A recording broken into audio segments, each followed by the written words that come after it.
Gloria a Dios. Pues hoy estamos a 1 de marzo, ya tan rápido estamos en marzo. Y dice la palabra que los días iban a transcurrir rápido por causa de los escogidos, ¿no? Entonces es bendición para nosotros. Hablábamos el dominguito acerca de lo que es ser el pueblo escogido, la nación santa, de las tremendas responsabilidades, precisamente de ser el pueblo elegido, el pueblo escogido por Dios. Hoy vamos a tocar un tema muy actual, mi hermano. Están pasando muchas cosas, la palabra se está cumpliendo. A los oídos y a los ojos de muchos que saben lo que las profecías dicen, pero también a los oídos y a los ojos de muchos que no saben y no entienden qué es lo que está pasando. Entonces vamos a predicar hoy un tema muy actual. Yo te voy a pedir que vayamos al Evangelio según San Mateo, capítulo 24. Vamos al Evangelio según San Mateo, capítulo 24. Leemos el primer versículo y tomamos asiento. Avísenme con un gloria a Dios cuando ya tengan el versículo. Gloria a Dios y aleluya. Santo es el Señor de los ejércitos. ¿Listos? Amén. Dice así en el nombre poderoso de Jesús. De repente si me ven que raspo la garganta es porque se me reseca de repente. Dice así en el nombre de Jesús, el primer versículo del capítulo 24. Tiene como subtítulo Reina Valera: Jesús predice la destrucción del templo. Dice así en el nombre de Jesús: cuando Jesús salió del templo y se iba, se acercaron sus discípulos para mostrarle los edificios del templo. Gloria a Dios. Ahí. Cuando Jesús salió del templo, decían, y se iba, se acercaron sus discípulos para mostrarle los edificios del templo. Estaba yo leyendo el primer libro de Reyes en la mañana, estaba escuchando, mejor dicho, porque no puedo leer en la oscuridad en el camión. Entonces me voy escuchando la Biblia. Estoy estudiando todo el Antiguo Testamento y la meta es, pues ahora sí que escuchar todo desde Génesis hasta el Apocalipsis. Y así uno va entendiendo los contextos. Hay una parte donde hacía énfasis, en este caso el rey Salomón, que fue el encargado de hacer el templo. Entonces yo me quedaba así como que impresionado y ahí me quedé, solamente en escuchar los materiales que se usaron para construir el templo. Entonces, ¿qué quiere decir eso? Dice que el rey Salomón pidió ayuda a los sidonios. Los sidonios eran los que mejor trabajaban la madera. Entonces, ¿qué quiere decir? Que había compromiso de parte del rey Salomón tener de lo mejor. ¿Para quién? Para su Dios. ¿Qué debemos hacer también nosotros? Darle lo mejor que tengamos al Señor. Y gloria a Dios, mis hermanos, porque esta es una casa de oración, está muy bonita. Yo me quedé muy impresionado cuando llegué aquí, dije, qué bonito. Está todos los acabados, dije, digna de mi Señor, digna del Maestro. Pero hay una parte que también nosotros tenemos que entregarle, que es la parte de todas las acciones que salen de nuestro corazón. Y entonces, dice aquí como subtítulo, entonces, Jesús predice la destrucción del templo. Y yo alcanzo aquí a notar como una doble connotación. La parte espiritual, pero la parte literal. O sea que el templo, literal, el edificio, las bardas, el techo y todo eso. Entonces era un templo muy bonito que el rey Salomón había levantado. ¿Para qué? Para que se adorara a su Dios. Y a partir de ahí hubo muchas altas y bajas. ¿Qué quiere decir eso? Que cuando ve altas se adoraba a Dios con todo, pero cuando ve bajas, ahí estaba el templo. No se ofrecía absolutamente nada. Entonces, aquí sí se hacían servicios de adoración, sí se alababa al Señor, se hablaba la palabra del Señor, pero también tiene otra connotación que yo siento, aquí se está refiriendo literalmente, pero yo te quiero pedir que te pongas a reflexionar. Jesús predice la destrucción del templo.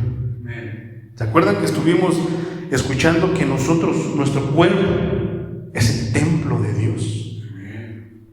Entonces, llegará un día, mis hermanos, que si nosotros no le damos el uso correcto al templo de Dios, también será destruido. Y de hecho será destruido y será transformado cuando Cristo venga por nosotros. Y entonces cumplirá todos los requisitos, entonces podremos ver a nuestro Señor. ¿Cuántos dicen gloria a Dios? Cristo vive, aleluya. ¿Ok? Una de las maneras en las que nosotros estudiamos la Biblia para que no caigamos en errores doctrinales, aún así somos humanos y de repente podemos tener algunos errores, es recurrir a una herramienta, una rama de la teología que se llama la hermenéutica. Esto quiere decir que leamos lo que dice antes de el versículo, el pasaje que estamos leyendo y lo que dice después. Eso nos ayuda a entender de qué se está hablando. Entonces, yo hago mucho y utilizo mucho, cuando hablo de ciertos pasajes, irme a los subtítulos.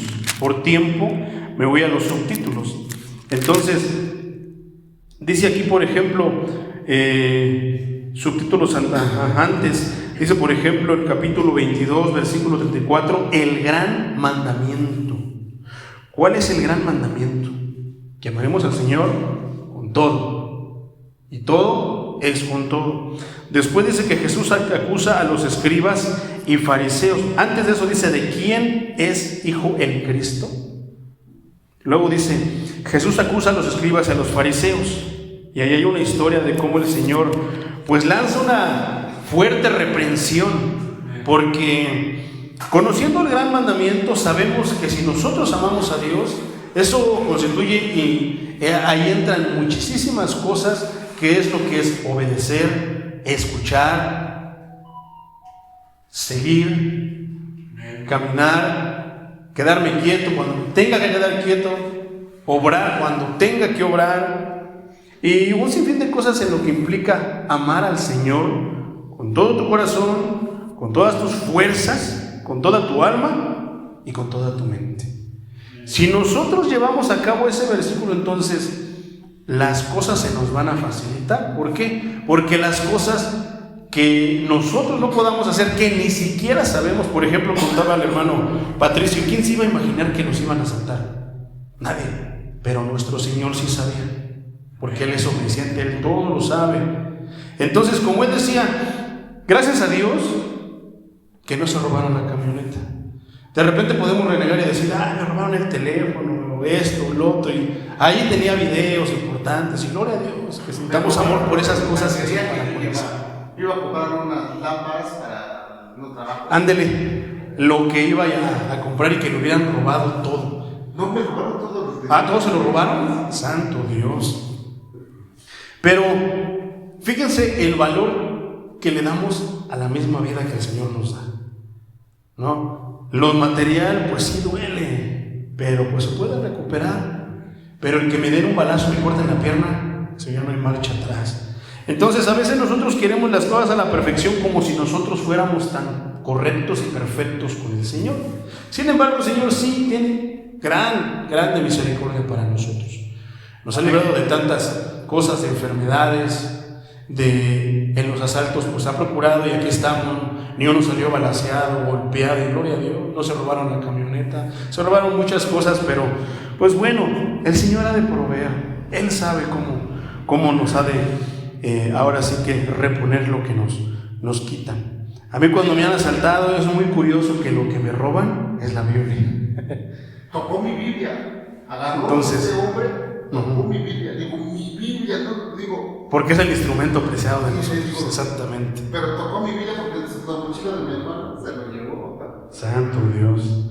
Y es lo curioso que a mí siempre me roban la Biblia, siempre. Una vez a un asaltante, yo le dije, róbate toda mi mochila, pero dame mi Biblia. Y se me quedó viendo nada más, y le dijo al otro que traía mi mochila, la pasó, él dijo, dale su Biblia.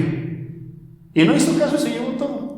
Pero ¿qué creen? Que murió con un balazo aquí en medio de su sien. Y yo no le decía mal, no maldije, por lo contrario. ¿Por qué? Porque somos creyentes genuinos y no queremos que el pecador perezca. Al contrario, queremos que venga el arrepentimiento. Pero el Señor es Señor, de Él es la venganza, y Él sabe por qué trata con las personas que se meten con nosotros. Y es delicado. Por eso, más que enojarnos y pedir fuego del cielo que los trate, mejor pidamos que los perdone. Pero al final de cuentas el Señor en su voluntad sabe por qué hace las cosas. Entonces, si nosotros obedecemos al Señor, vamos a tener en la vida muchas facilidades, de muchas maneras, en muchos aspectos. ¿Por qué acusaban los escribas a los fariseos? Porque no lo obedecían. Ya Jesús había hablado, ellos sabían, como fariseos, como estudiosos, como saduceos, como escribas, sabían que el mandamiento más importante es el primero, y ese era que amaremos al Señor por sobre todo, ¿no? Entonces Jesús les reclamaba que no hacían eso. Parecía que lo hacían, pero no lo hacían. Iban al templo, pero no hacían las cosas. De una manera que el Señor usa frases como: ay de vosotros, escribas y fariseos hipócritas. De repente, como que viniendo de una persona inclusive consagrada al Señor, un pastor, un predicador, un evangelista. Estaba leyendo en Eclesiastés que dice que las palabras del sabio, hablando del predicador, dice que son como aguijones y si duelen. Es por eso que cuando nos dicen una verdad, pues nos duele, y a veces lo tomamos personal con el que está hablando. Entonces, pero imagínate de que estas palabras salieron de la boca del Maestro, el Santo de Israel. Yo creo que han de haber dolido muchísimo, más que los llamara de ciertas maneras. Pero a final de cuentas era el amor que Él tenía hacia ellos para que enderezaran sus vidas, para que enderezaran sus pensamientos. Entonces, de ahí vamos al versículo 37, tiene como subtítulo Lamento sobre Jerusalén. O sea, de que Jesús, al ver que no lo obedecía, que el pueblo hacía lo que quería, que era hipócrita, que de repente podían aparentar, mostrar una cosa, pero al mismo tiempo por dentro pensar otra. Tal vez estaban presentes aquí, ahora sí que en cuerpo, pero su mente vagaba por otros lados. Sin embargo, hacían lo que querían. A final de cuentas, el intentar apedrearlo, el intentar matarlo era muchísimo ante cualquier persona. Entonces, el lamento de Jesús no es cualquier lamento. A veces yo me he parado y yo creo que a lo mejor tal vez algunos de ustedes igual, de repente ven toda la ciudad o ven todo y uno dice: Señor, y sentimos lo que el Señor siente aquí. Jerusalén, Jerusalén, oh Ciudad de México, idólatra, apedreas, maltratas, maldices a aquellos que te predican la palabra, y ahí estamos incluidos nosotros. ¿Quién no ha sufrido maltrato, maldiciones, groserías por predicar la palabra del Señor? ¿No? Entonces podemos sentir, una vez por ejemplo, yo trabajo ya por la zona hotelera, allá en Reforma, me queda cerquitas el Palacio de Bellas Artes, está la explanada, y a veces ahí se junta, hay una pequeña parte donde pues, hay espacio para muchas cosas, se ponen a vender, de repente vas por ahí, están los raperos, están de repente el payasito, pero usualmente también hay alguien predicando. Entonces de repente voy y paso por el que está predicando, le doy su palmada en el hombro: amén, mi hermano, échale ganas, voy a estar orando por ti, llevo prisa ahorita, si no me quedaba contigo a ayudarte, aunque sea orando. Pero ves que tiene una persona o dos personas. Sin embargo, volteas a ver al payasito, tiene 50, 100 personas, todos entretenidos. Volteas a ver al rapero, todos los jóvenes entretenidos. Entonces es cuando yo digo: sí, mira, la Ciudad de México, Señor. Si yo les predicara y les dijera algo a los que están con el payasito, me maldecirían. Y entonces Jesús sentía todo eso, cómo le daban atención a todo, pero no le hacían caso a su palabra. Pero eso sí, decían amar a Dios, a Diosito. Muchos dicen: ay, es que Diosito es bueno, ay, es que Diosito lo otro. Y es cuando yo de repente siento el lamento, el dolor del Señor, y digo: Señor, tienes razón. A veces se me han salido las lágrimas. Aquí está la Ciudad de México, Señor, idólatra, ocupada en tantas cosas menos en lo que debían. Si tan solo ellos supieran lo que está por venir, tal vez muchos vendrán al arrepentimiento. En el trabajo escucho las noticias y ahí vamos a empezar a abordar ya el tema acerca de Turquía. Me decía un compañero de trabajo: Charlie, ¿ya viste lo que está pasando allá en Brasil? No, ¿qué pasó? Mira que hubo un carnaval y que pasó esto y que hubo un diluvio. Y ya empecé a buscar y empecé a ver, y por eso yo les decía que son temas actuales, pero la palabra nos habla ahora sí con antecesión acerca de lo que iba, lo que está pasando y lo que va a pasar. Entonces, ¿qué dice el Señor? Se lamenta porque Él dice: Jerusalén, Jerusalén, que matas a los profetas, a los que predican la palabra de Dios, y apedreas a los que te son enviados. ¿Cuántas veces quise juntar a tus hijos como la gallina junta sus polluelos? ¿Esto qué quiere decir? ¿Por qué la gallina junta sus polluelos? Lo hace para protegerlos, sabiendo o viendo que el peligro ya está al acecho, que vienen a cumplirse las profecías. He aquí que vuestra casa os es dejada desierta, porque os digo que desde ahora no me veréis hasta que digáis: bendito el que viene en el nombre del Señor. Punto 1, el Señor ya vino. Y así les decían: bendito el que viene en el nombre del Señor, hosana al Hijo de David, gloria a Dios. Y lo recibieron de una manera muy bonita, entre comillas, ¿no? Pero entonces, yo siempre hago mención, eso hay un canto que a mí me gusta mucho de Paul Wilbur, se llama así: bendito el que viene, Baruch haba b'shem Adonai, bendito el que viene en el nombre del Señor. Y a mí siempre que luego no hay día que no me saque las lágrimas, porque siento lo que el Señor quiso decir, y está basado en esta parte. Entonces, cuando yo predico acerca de ese tema, yo digo lo mismo: ya vino, pero otra vez va a volver a venir, y otra vez vamos a volver a decir: bendito el que viene en el nombre del Señor. Entonces, dice Jesús, predice la destrucción del templo. Todo va a ser destruido, mi hermano. Dice el versículo 2: respondiendo a él les dijo: ¿veis todo esto? De cierto os digo que no quedará aquí piedra sobre piedra que no sea derribada. En otra parte también de la Escritura dice que todo va a ser destruido, y ahí se les cae su doctrina a los testigos de Jehová, que dicen que van a tener su reino aquí. Y no, todo va a ser destruido. El reino de los creyentes, de los discípulos, de los verdaderos discípulos del Maestro, es allá en la Nueva Jerusalén.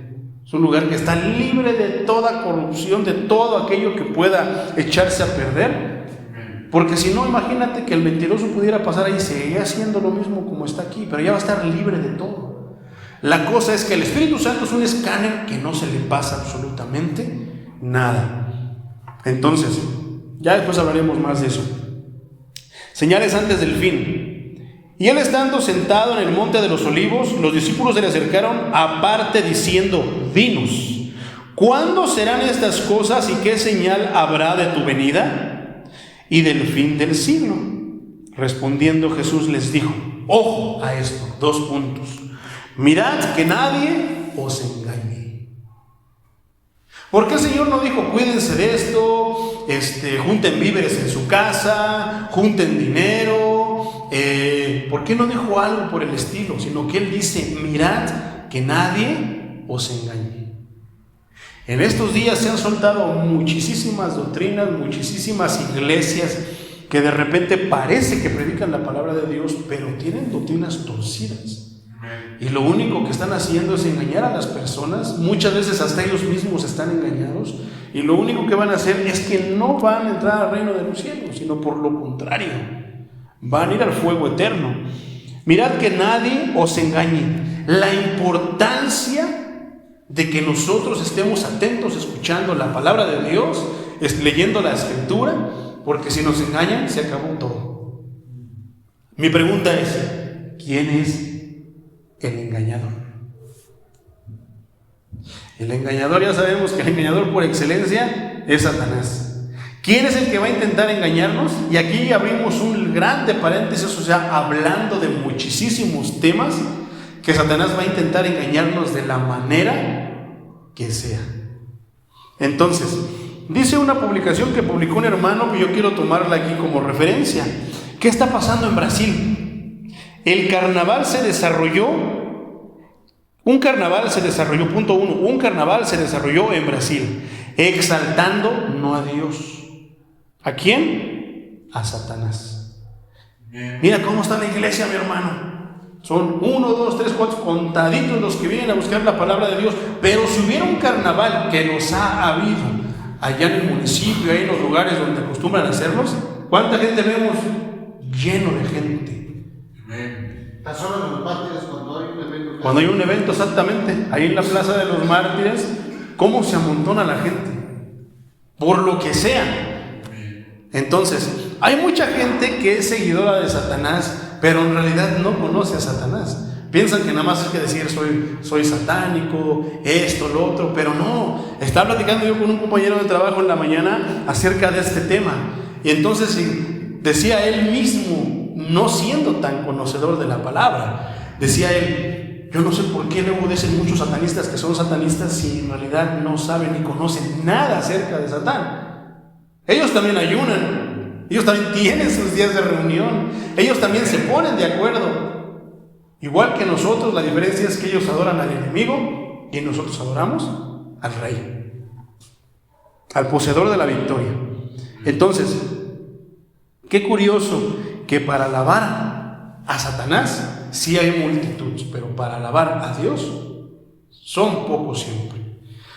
Entonces dice, exaltando a Satanás, pero eso ya sabemos que Satanás tiene a sus achichintles, tiene a sus secuaces y que le gusta que lo alaben. Por eso él fue expulsado del lugar, ahora sí que del lugar de gloria que tenía allá con el Señor.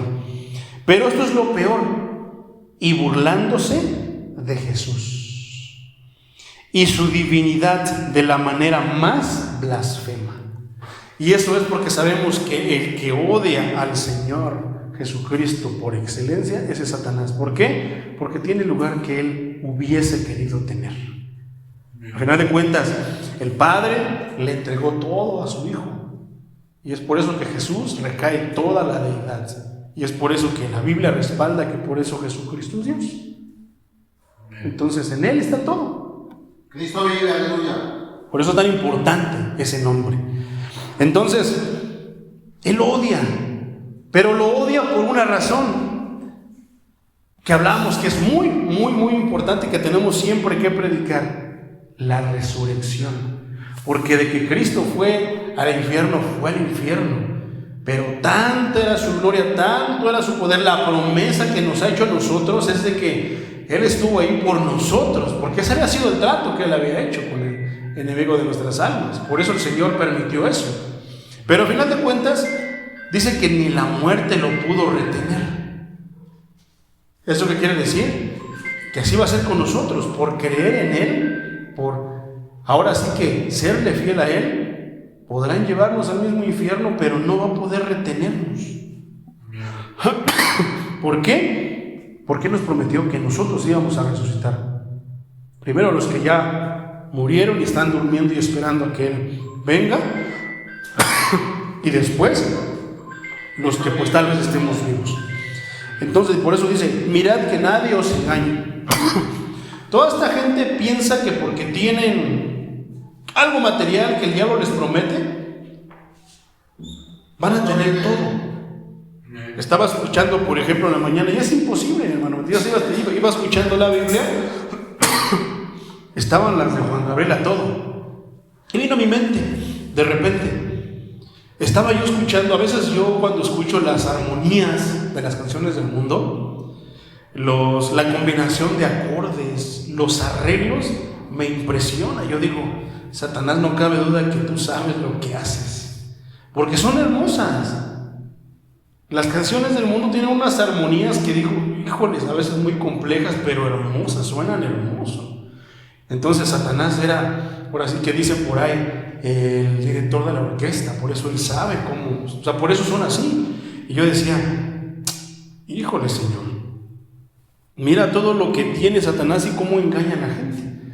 En el caso de Juan Gabriel, dicen que él hizo un pacto, no me consta, yo no lo sé. No es tema para que me ponga a investigar, sino que somos predicadores de la palabra de Dios, somos seguidores de Jesús, nosotros estamos interesados en lo que Jesús nos diga. Pero dicen por ahí que él hizo un pacto con el diablo. ¿Qué fue? O sea, es como te entrego un contrato, mira, te voy a dar todo. Entonces yo pensaba en eso, las canciones que le dio a Juan Gabriel. Yo decía: híjole, Señor, pues son muy armoniosas, son al oído pues muy, muy, muy bonitas. Pero siempre he dicho que cuando te entrega el contrato, no te avisa de las letras chiquitas. Y ahí es donde está la cláusula, donde tú pierdes todo. ¿Qué es? Fue engañado. ¿Qué dice el Señor? Mirad que nadie os engañe. ¿Por qué? Porque dice que muchos vendrán en mi nombre. Entonces, hasta aquí donde está la coma, que nadie os engañe, podemos poner ejemplos como este, engañados de una manera pues muy sutil, ¿no? Te prometo 20 años de éxito, pero al término, pero yo te aseguro que ni siquiera les dice cuánto tiempo, sino que simplemente te doy todo lo que tú quieras a cambio de tu alma. Y es fácil, de repente no se ponen a pensar. Yo decía, ¿cuántos años de triunfos, entre comillas? ¿Cuántos años de éxitos, entre comillas? Pero tarde o temprano el tiempo va a llegar. Tarde o temprano la muerte nos va a sorprender a todos. Decía el hermano, ojalá que la muerte nos sorprenda aquí en la casa de Dios, buscando del Señor, saliendo de la casa del Señor, pero ya habiendo sido, ahora sí que cobijados con su cobertura. Pero tarde o temprano se va a acabar el contrato que les ofreció, y entonces todo se transforma en algo de lo peor, de lo más. Yo no quiero imaginar la desesperación cuando ven al ángel de la muerte, a los ángeles negros del demonio, venir por ellos, ¿no? Dice, hoy estaba también leyendo, a veces de repente, a veces veo las noticias, decía que había muerto la tigresa. Y es curioso porque la tigresa, pues ella decía, literal, decía que ella era la novia del diablo. Entonces yo me ponía a pensar lo mismo, ya se le llegó su tiempo.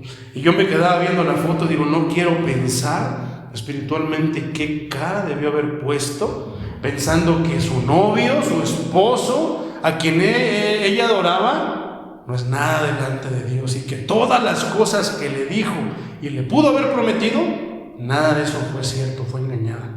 Yo digo, ¿cómo está su cara? No quiero imaginar la cara que puso tan solo al mirar uno de los ángeles caídos, diciendo, me perteneces porque tú misma me diste la potestad sobre tu alma.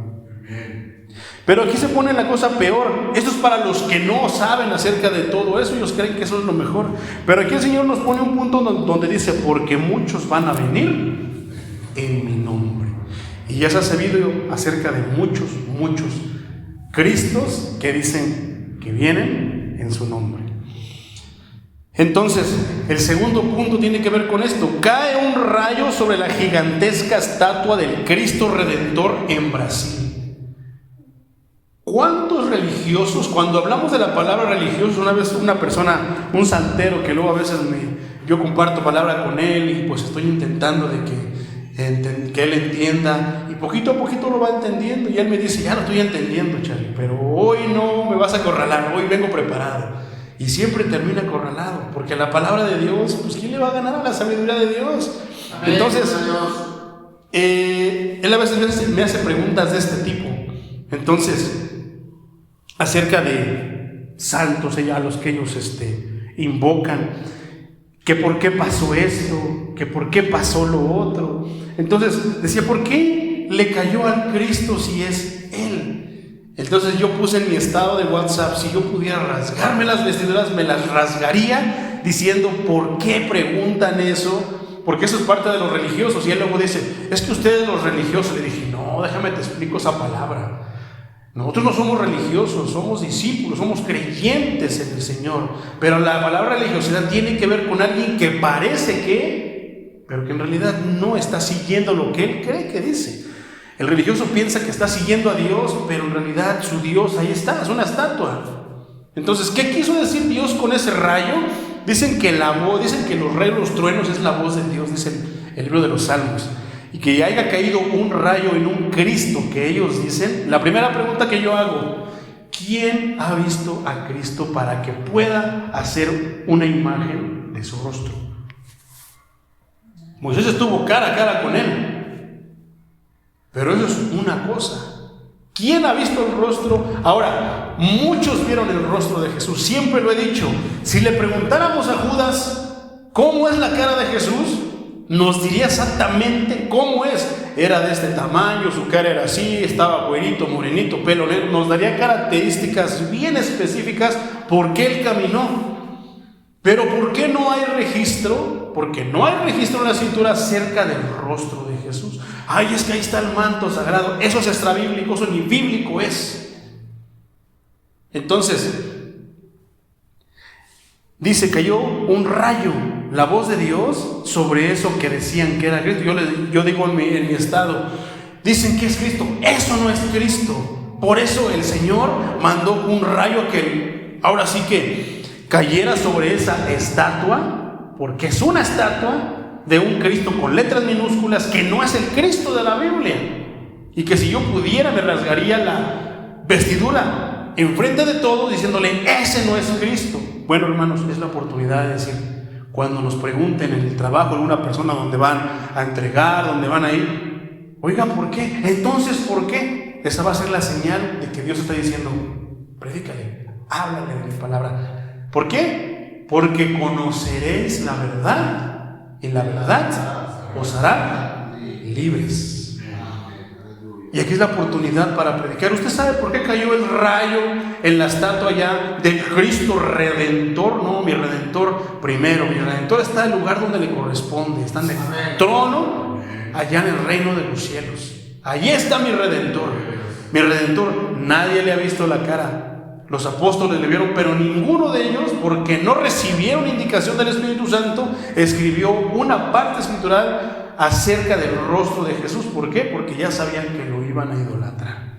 Y ya lo están idolatrando.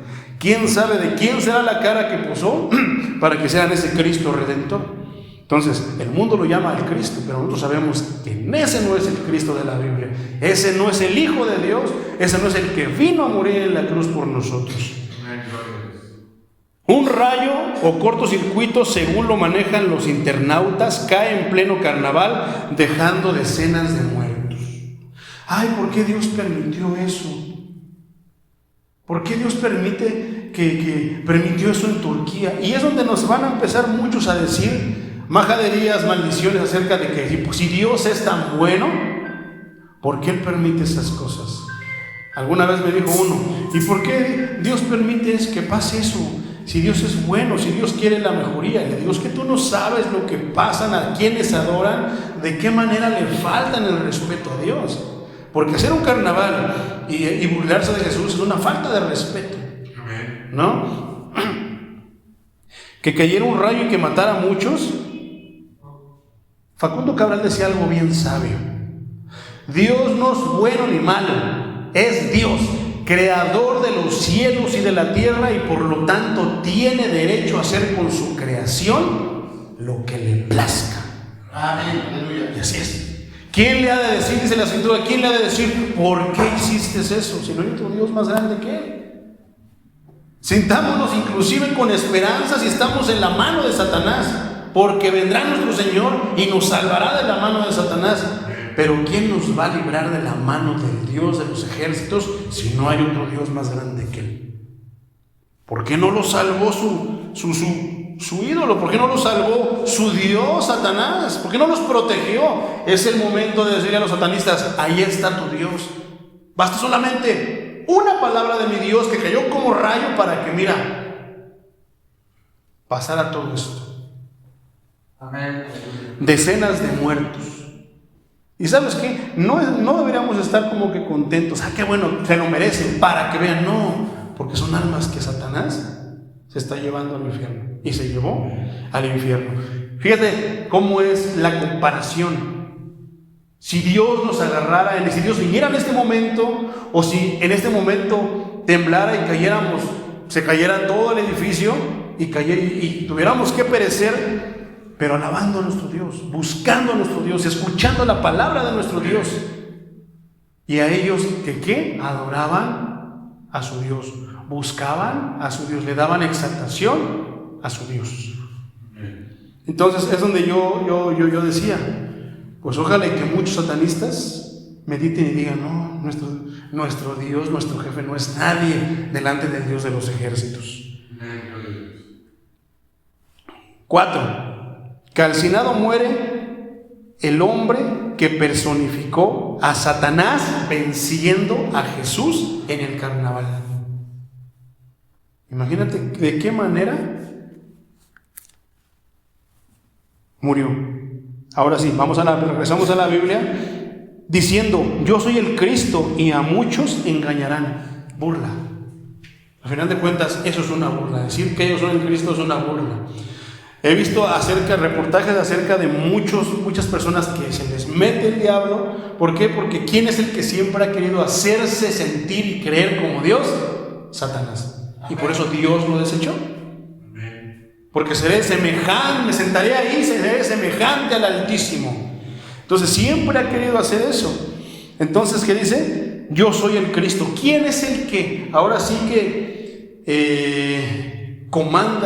maneja a estas personas? Es el mismo Satanás. Mira, tú eres el Cristo, yo te voy a decir que esto, yo te voy a decir que lo otro. Y de repente suena muy cuerdo. El ser humano por naturaleza le encantan los ritos, le encanta seguir y ver algo. Entonces, ¿cuántas personas no han sido engañadas por esto? Había uno que era de Rusia, se vestía entre comillas como Jesús, como se dice que se vestía Jesús, y muchos lo siguen. De repente, ¿por qué? La Escritura sigue diciendo, dice más adelante, pero bueno, entonces, ¿cuántos Cristos no han perecido? El Cristo que se crucifica en Iztapalapa.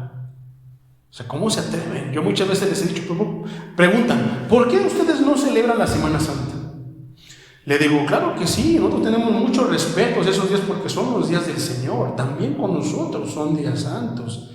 Pero nosotros, ahora sí que de una manera, hacemos un culto, cantamos, alabamos, recordamos lo que hizo el Señor.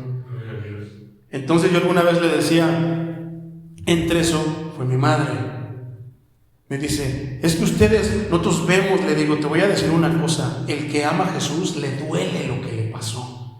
Una de las cosas, cuando yo vine a la conversión, yo vi esa película de Mel Gibson, La Pasión de Cristo.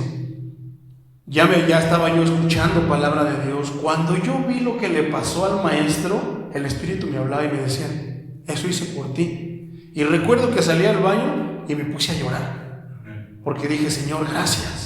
Ahora entiendo muchas cosas. Entonces yo le decía, el que ustedes tengan a alguien es que nada más es simbolización. A mí me basta y me sobra con leerlo. Me basta y me sobra para que otra vez yo vaya y vea, me recuerde todo lo pecador que he sido y que por mi culpa él pasó eso. Le digo, no, gracias, porque esa parte puedo seguir viendo y he visto otra vez esa película, pero cuando va a llegar a la parte donde lo crucifican, ya no puedo ver eso. Porque no me gusta ver a mi Señor como decíamos el domingo, cómo lo golpeé, cómo lo escupí, cómo lo azoté, cómo en vez de agua le di vinagre, cómo en vez de que fuéramos justos y dijeran, sí, pues el ratero, el malhechor es el que merece estar ahí, yo merezco estar ahí. Pero sin embargo él dijo, no, yo voy a morir por ti, yo lo voy a hacer por ti. Entonces, gloria a Dios por todo eso. Dice, a muchos van a engañar. ¿Cuántos engañados aquí no hay? Y eso que no... Y lo peor de todo es de que es precisamente con la figura del enemigo de Jesucristo. Continúa diciendo, y oiréis de guerras y rumores de guerras. ¿Cuál es el país que está en guerra? Rusia, ¿no? ¿Y qué Rusia? Pues si Rusia es un país grandísimo. ¿Te imaginas el ejército que ha de tener? Un ejército temible. ¿Te acuerdas de lo que estábamos escuchando acerca de los filisteos que tenían mucho en números, un ejército grandísimo y gigantes? ¿Qué pasaría si de repente a Rusia se le metiera el chamuco y quisiera pelear con México? No es un país pequeño. O sea, sería tan absurdo como de que un país entrenado, capacitado, con bombas, bazucas, aviones, submarinos, todo lo mejor en armamento, y nosotros con palos y piedras. De esa manera es como estaríamos así. Pero ¿qué pasó? Según la Biblia, con el que estaba armado con armadura, el que tenía espada, jabalina, contra el que traía palos y piedras. Mientras estemos bajo la cobertura de Dios, eso es más que suficiente. Amén. Gloria al Dios de los ejércitos. Pero aquí dice, el Señor aconseja, primero, el primer consejo es que nadie nos engañe. Si no está escrito, mi hermano, no lo creas. Si no está escrito, tienes el derecho de analizarlo y no obedecerlo. Si no está escrito, o sea que no es de Dios. Analízalo bien. Dice por ahí un consejo: toma lo bueno, desecha lo malo. ¿No? Es el primer consejo. El segundo consejo dice: oirás de guerras y rumores de guerras. Sí ha habido guerra, pero no se ha desatado la guerra. Muchos rumores de que lo van a bombardear, de que China se va a unir, de que Estados Unidos tiene problemas con China, que si te metes con él, te metes conmigo. Rumores de guerra, pero hasta el momento, gracias a Dios, solamente han sido eso. Oiréis de guerras y rumores de guerra. Aquí está el segundo consejo: mirad que nadie os turbéis. Van a venir el clásico mexicano que viene y le avienta todavía más, y pasa por aquí y le aumenta más, hasta que llega y uno se empieza a turbar, le empieza a dar uno miedo. Mas sin embargo, si nosotros, ¿qué tenemos que hacer cuando tengamos miedo? Pensar en nuestro Señor, o oramos, o vamos a la Escritura a ver si lo que parece que es tan feo es cierto. Porque es necesario que todo esto acontezca. He ahí por qué de repente no es bueno el que nosotros declaremos, el que nosotros decretemos y que esto y lo otro. No, hermano, porque la Escritura dice que eso es necesario que pase y va a pasar. Por mucho que nosotros oremos, no va a dejar de pasar. Dios ya tiene trazado su plan y cómo las cosas van a ser. Y tal vez Dios nos escuche, pero si Dios dice que no, ¿qué dice el Padre nuestro? Hágase tu voluntad. Y al final de cuentas, si eso no pasa, Cristo no viene. Dice entonces, ¿por qué es necesario que todo esto acontezca? ¿Cuántos declararon que el COVID se acababa y al contrario? ¿Cuántos meses duró? Se hizo todavía más fuerte. ¿Cuántos dijeron que declarando, decretando? Y pues es que nosotros no tenemos poder. La palabra de Dios tiene poder, pero es Dios el del poder, no nosotros. Amén, aleluya. Pero a veces se nos olvida y pensamos que le podemos dar nosotros órdenes a Dios. Dice el versículo 7, porque se levantará nación contra nación y reino contra reino. Habrá pestes, y ya hubo una, y todavía va a haber más. Y hambres. Estuvo difícil. Si no trabajamos, si no es esto, ¿qué es lo que pasó en el tiempo de la pandemia? Y terremotos en lugares diferentes. Entonces, Turquía ya tuvo un terremoto, y qué feo, ¿no? Qué mal, porque muchas almas, los que estaban en Cristo, pues gloria a Dios, van a despertar como Lázaro. Pero los que no, van a despertar en tormento. Entonces, qué feo escuchar las historias de los que sacan de los escombros, qué feo esto, pero a final de cuentas, cuando no obedecemos, el juicio viene contra el lugar. Y a final de cuentas, el Señor sabe que aunque destruya el lugar, nosotros estamos asegurados en su mano.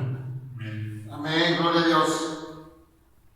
Y todo esto será principio de dolores. Cualquiera puede decir, ay, ya basta, y pídanle a su Dios, pero no dicen, vamos a pedirle a Dios, me quiero unir con tu Dios, quiero pedirle perdón a tu Dios. Pídele a tu Dios, porque a ti sí te escucha, que ya no pase esto. Y yo sí les digo, claro, esto no es nada, esto apenas comienza, apenas está comenzando. Amén, aleluya.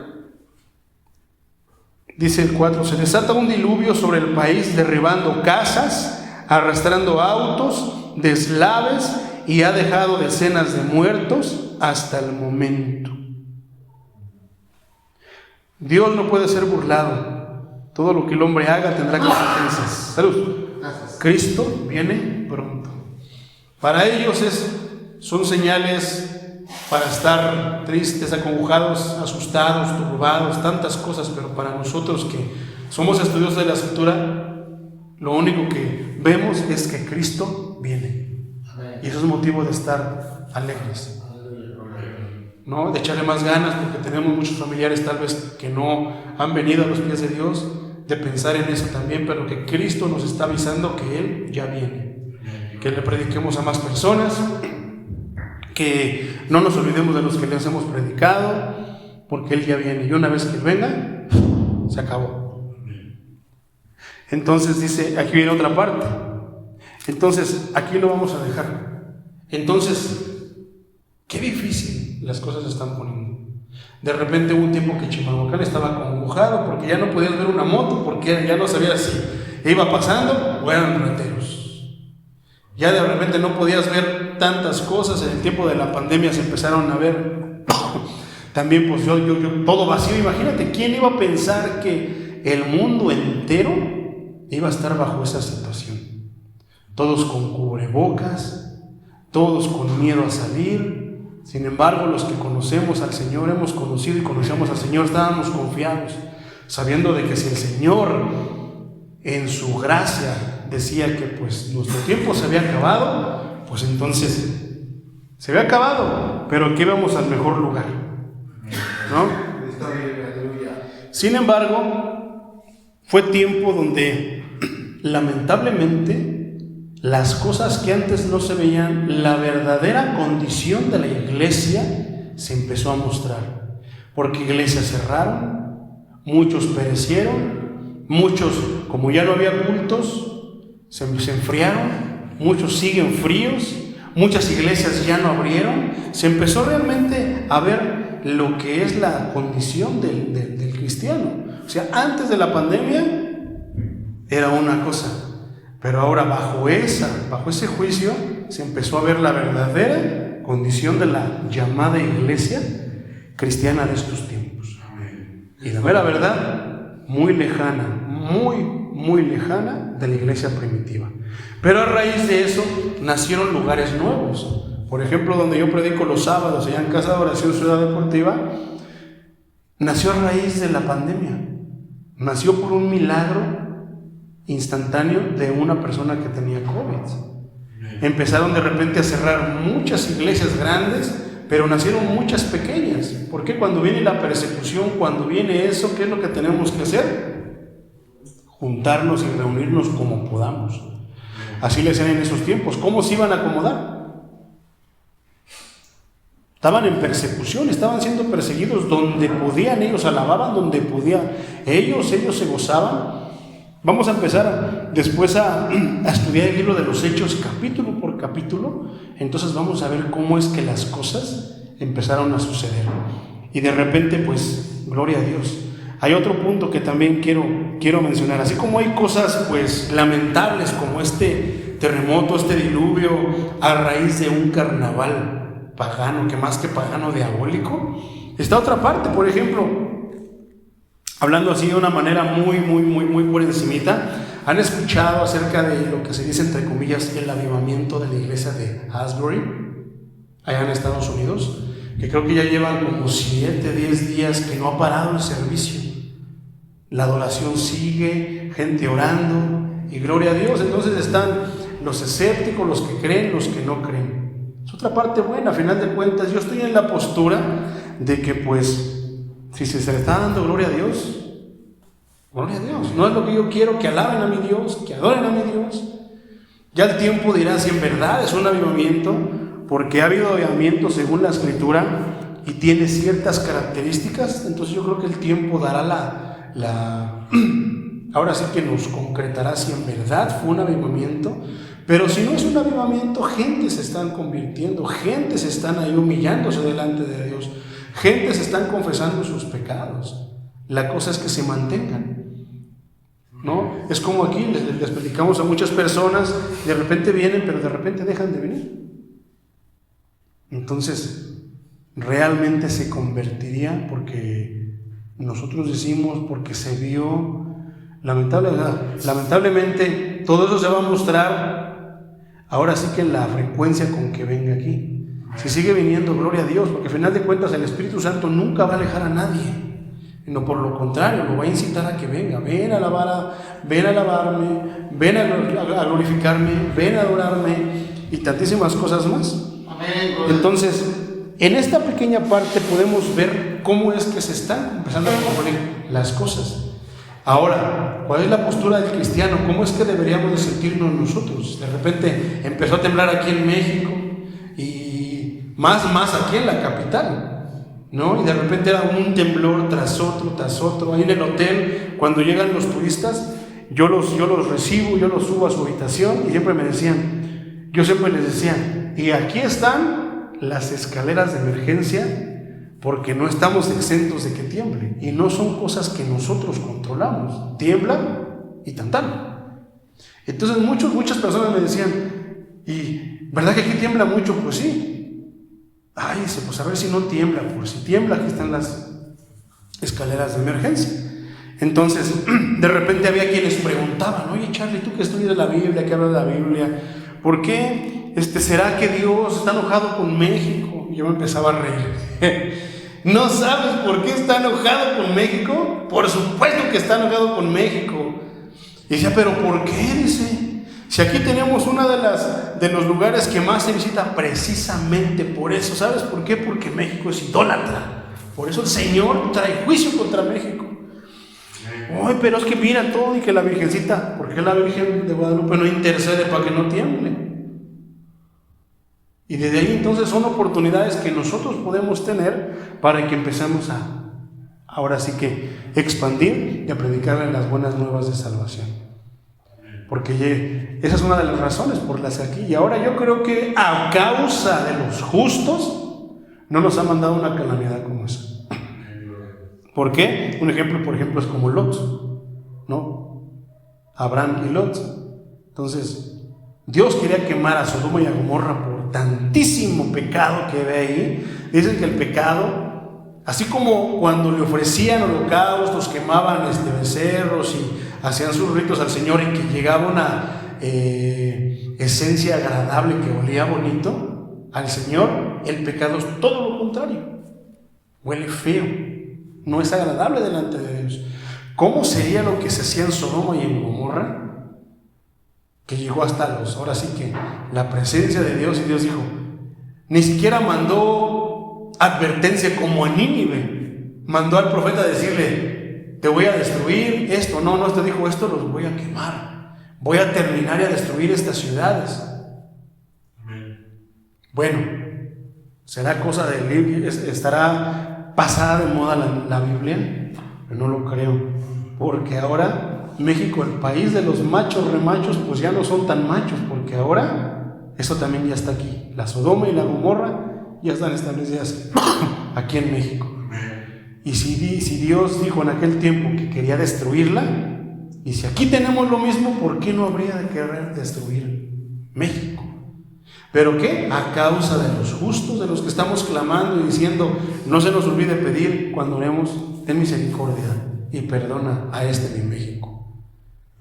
Porque así como hay muchos que hacen el mal, que lamentablemente yo creo que son mayoría, y se echa de ver en el ejemplo que te digo, los que están con el payasito son 300, los que están rapeando son 100, pero son 1, 2, 3, 4, 5, 6 contaditos los que están escuchando la palabra de Dios. Está bien, ¿No? Entonces no nos olvidemos pedir por eso, mis hermanos. Entonces, ¿qué está pasando en Brasil? Que la escritura se está cumpliendo y que Dios está empezando a mandar a cumplir las advertencias que no son muy claras de dónde van a pasar. Entonces yo aquí es donde pregunto a los que se dicen ser profetas, ¿por qué Dios no te avisó de que iba a hacer eso? Tu trabajo hubiera sido adviérteles, no hagan eso, porque esto, porque lo otro. ¿Qué pasó con el COVID? A todos aquellos que se dicen ser profetas. ¿Por qué nadie profetizó acerca de que iba a venir esto? Y muchos yo creo que nos hubiéramos ahora sí que preparado en todos los aspectos. Pero no, cayó de sorpresa. Así van a ser las cosas. Si Jesús mismo cuando le preguntaban que cuándo iban a ser los tiempos, ¿qué contestaba él? Que solamente el Padre sabía. O sea que él, siendo el mismo Dios, no dijo nada acerca. En su papel de hijo, en su papel como sujeto a la voluntad de su Padre, ni siquiera él quiso romper eso. Solamente mi Padre sabe. Solamente él sabe los tiempos. Solamente él sabía que iba a caer que iba a venir una pandemia que iba a sacudir a todo el mundo. Solamente él sabía que iba a caer lo que iba a pasar a raíz de un carnaval diabólico para ahora sí que hacer entender a muchísimos. Y ojalá que muchos satanistas se conviertan. Ojalá que todos se conviertan, pero lamentablemente a veces el ser humano es tan necio que le pasa una cosa, no entiende, le pasa otra, no entiende, hasta que ya hay algo que es irreversible, como la muerte, como alguna... ¿Te imaginas lo que puede hacer un rayo?